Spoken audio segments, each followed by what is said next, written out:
this evidence of ancient African contacts between the Nile Valley civilization and the Americas got more support.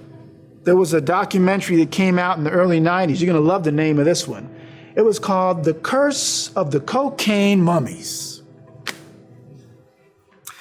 And in The Curse of the Cocaine Mummies, this documentary talked about how, for some reason, scientists were finding cocaine in the hair shafts of mummies.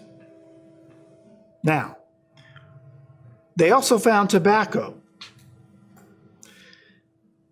You may know that in forensics, when people are testing, if a pathologist is testing to see if someone's been poisoned, they'll take hair samples, because essentially anything that you ingest or eat will come out in the hair, or to anything, or much of it, in terms of the chemical compounds or components.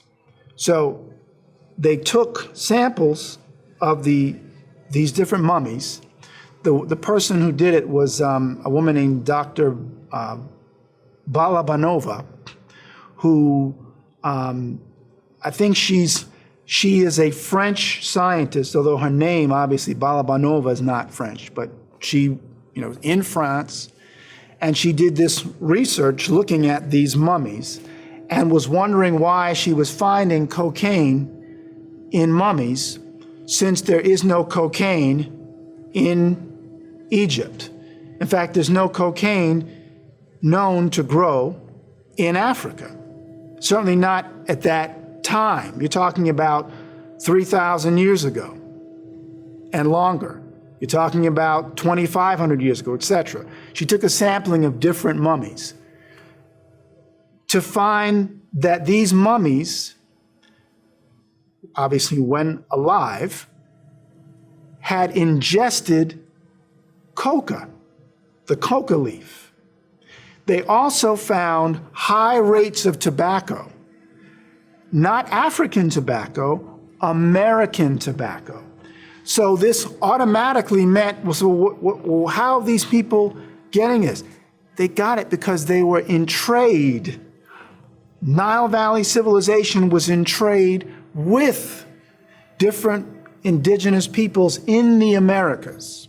And like I said, those links to that are found in the forensic evidence in terms of testing the hair shafts and finding tobacco and cocaine that had been ingested. They were using it most likely for medicinal purposes, of course, because, that's what we talk about. Morphine, everything else is derived from opium and or coca leaves. And tobacco is a stimulant. So these ancient Kemites were trading in that and using it, obviously, enough that it ended up being, found in their bodies. And what some people tried to do was to say, see, you Afrocentrists, you're trying to steal the pride of Native Americans.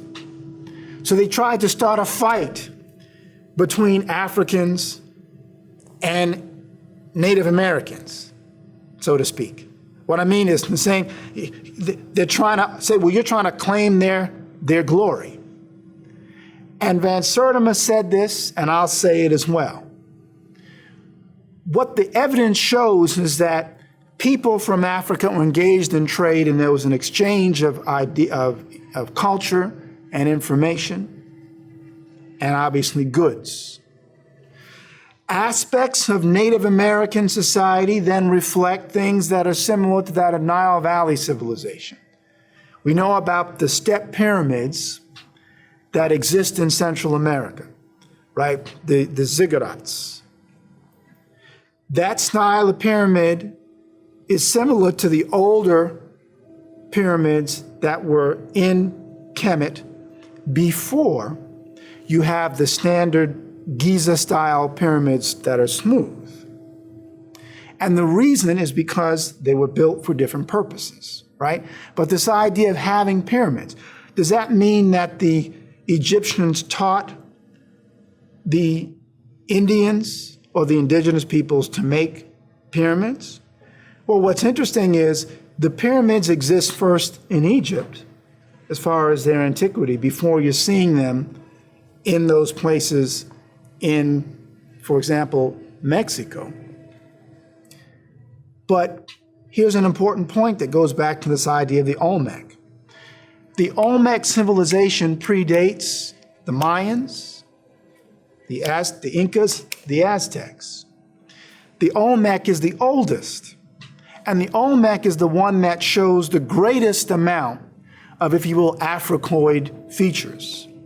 So what Van Sertima was essentially trying to say is, yes, there is clearly an African influence and presence that is prototypic for the rise of this civilization. But clearly, the other peoples who were around that were indigenous to the Americas then developed and furthered that, and there were certain changes that occur as time goes on.